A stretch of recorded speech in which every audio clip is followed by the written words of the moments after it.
The sun dipped low over Dry Creek Ranch, casting a reddish glow across the open fields as Cole Maddox finished gathering the stray cattle. His muscles ached from the long day, but exhaustion never stopped him. He wasn't the kind of cowboy who complained.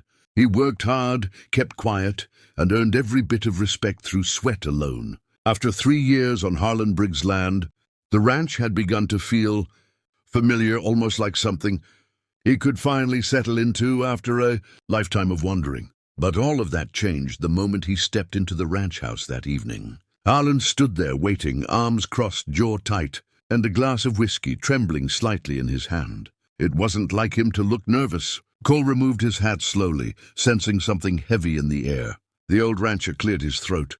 "Cole, I've got something to say, and I'm going to say it straight," he began, pacing the wooden floorboards. "You've been the best damn cowboy I ever hired, loyal, strong, honest, and because of that, I'm giving you a choice." Cole nodded cautiously. "What kind of choice, sir?" Harlan stopped pacing, turned, and looked him dead in the eye.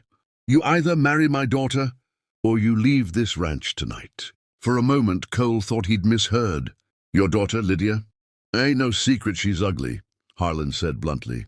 "Folks talk. Men avoid her. She ain't never had someone look her way. But she's a good girl. Deserves someone decent. I won't let her grow old alone while I'm alive." Cole felt his stomach twist. He remembered glimpses of Lydia, always hidden under scarves, slipping quietly from room to room, never speaking louder than a whisper. Some said her face was twisted. Others claimed she covered scars from an accident long ago. No one really knew the truth. "Sir, that's a mighty big thing to ask," Cole murmured. "I've made up my mind," Harlan replied. "You marry her tonight, or you pack your things." Cole stared at the floor. He had nowhere else to go. No family, no savings, no land to call his own. Leaving would mean starting from nothing again, and he wasn't sure he had the strength for that anymore. After a long silence, Cole lifted his head. "All right. If it means that much to you, I'll do it." Within minutes, lanterns were lit in the barn. The preacher was waiting, and Lydia stood there in a white dress with her face hidden behind a thick veil. Cole's heart pounded as he stepped toward her.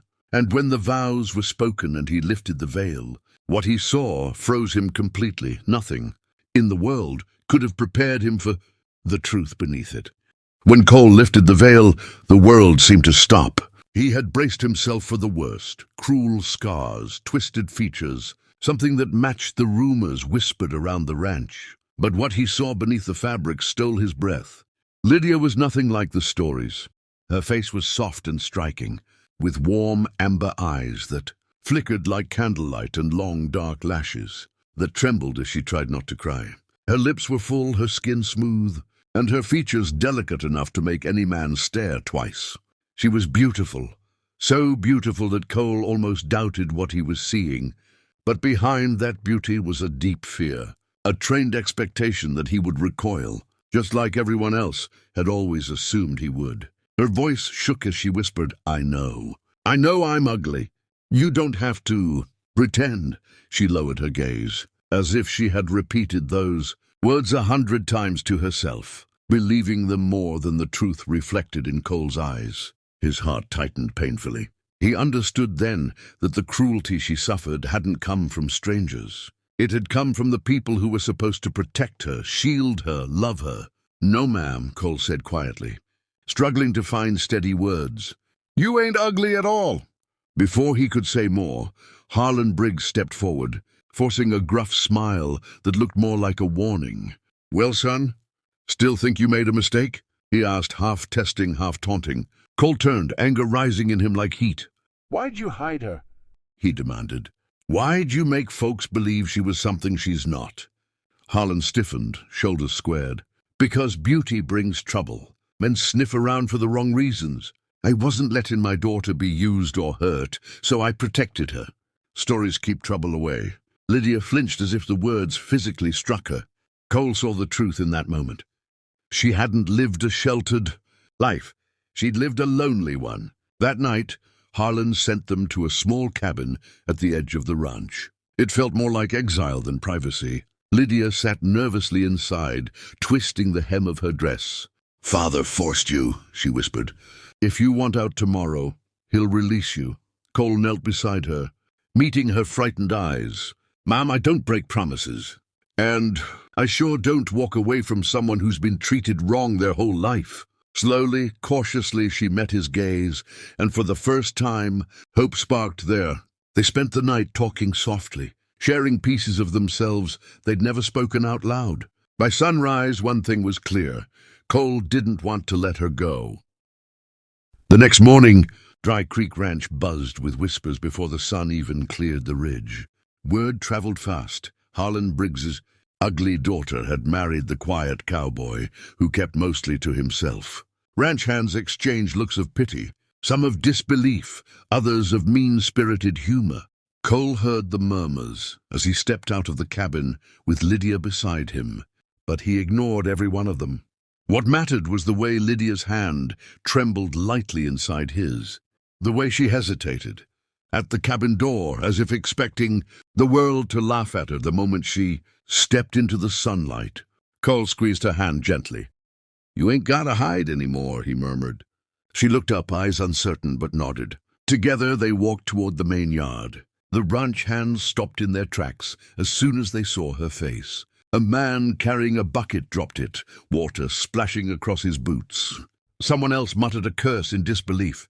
No one had imagined that the girl Harlan kept hidden was not only normal, but strikingly beautiful. Lydia instinctively ducked behind Cole's shoulder, her breath quickening. She wasn't used to eyes on her. Cole stepped slightly in front of her, not shielding her but supporting her, steady and unshakable. "It's all right," he whispered. "Let 'em see the truth." The moment Harlan noticed the commotion, he stormed out of the barn, wiping oil from his hands. His face hardened when he saw Lydia standing unveiled in front of the ranch. "Cole, what do you think you're doing parading her around like this?" Cole didn't flinch. "Letting her live, sir." His voice was calm but firm. "Letting people see your daughter instead of the ghost you made her." Harlan froze. For the first time, he truly looked at Lydia. Not the girl he had convinced himself needed hiding, but the woman standing there trembling, hopeful, afraid. Something softened in his eyes, a memory flickering. You look just like your mother," he whispered almost to himself. Lydia's lips trembled, tears threatening to fall. "Father," she said quietly, "I don't want to hide anymore. I want a real life." Harlan's shoulders sagged under the weight of years of fear and stubbornness. "I thought I was protecting you," he murmured. "Keeping trouble away?" Cole stepped forward, placing an arm lightly around Lydia. Hiding her caused more harm than any trouble ever could. There was no anger in his voice, only truth.